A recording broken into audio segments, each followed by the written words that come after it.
ప్రియమైన దేవుని బిడ్డలందరూ శుభాభివందనాలు తెలియజేస్తున్నాను. ఆయుష ఆరోగ్యాన్ని ఇచ్చి ఉదయకాలంలో ప్రభువును స్తుతించి భాగ్యాన్ని దయచేసిన దేవునికి స్తోత్రం కలుగునుగాక.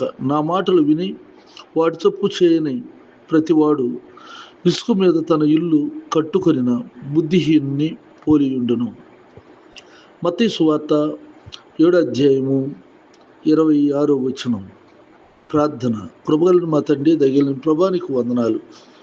నీ మాటల ప్రకారం మేము జీవించినట్లుగా నీ ఆత్మచేత మమ్మల్ని నడిపించమని ప్రార్థిస్తూ ఉన్నాను. ఈ ప్రార్థనలు ఏకీపిస్తున్న నీ బిడ్డలందరినీ దీవించి ఆశీర్వదించు. వారు చేస్తున్న వ్యాపారం, వ్యవసాయ, ఉద్యోగాల్లో, చదువుల్లో నువ్వు తోడుగా ఉండండి. ఎవరు కూడా నీ మాటల ప్రకారం నడుచుకోకుండా ఉంటున్నారు అటు వారందరినీ నాయన తిరిగి నాయన నీ చిత్తంలో నాయన వారు స్థిరపరచబడిన వారుగా ఉంటూ సహాయం చేయండి. అలాగే నా తండ్రి నాయన సంతానం లేని వారికి సంతానం దయచేయండి. అప్పుల ఆర్థిక సమస్యల్లో ఉన్న వారిని తీర్చండి. నెమ్మది లేని వారికి నెమ్మదిని దయచేయండి. తండ్రి, ఈ సమయంలో నా ప్రభ నా దేశాన్ని రక్షించమని ప్రార్థన చేస్తున్నాను. నా తోటి సేవకులు ఆయా స్థలాల్లో చేస్తున్న పరిచర్యలను దీవించండి నాయన.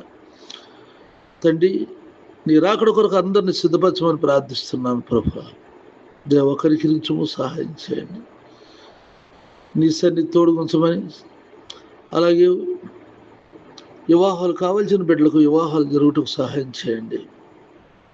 అన్ని విషయాల్లో అందరికీ మేలు చేస్తూ బర్త్డేలు, పెళ్లి రోజులు జరుపుకుంటున్న బిడ్డలకు కూడా నువ్వు తోడుగుండి సంవత్సరం నుండి సంవత్సరాంతం వరకు నీకు అనుదృష్టి వారికి తోడుగా ఉంచి నడిపించమని ప్రార్థిస్తున్నాను. అంతేకాక అప్పుల ఆర్థిక సమస్యలను తీర్చండి.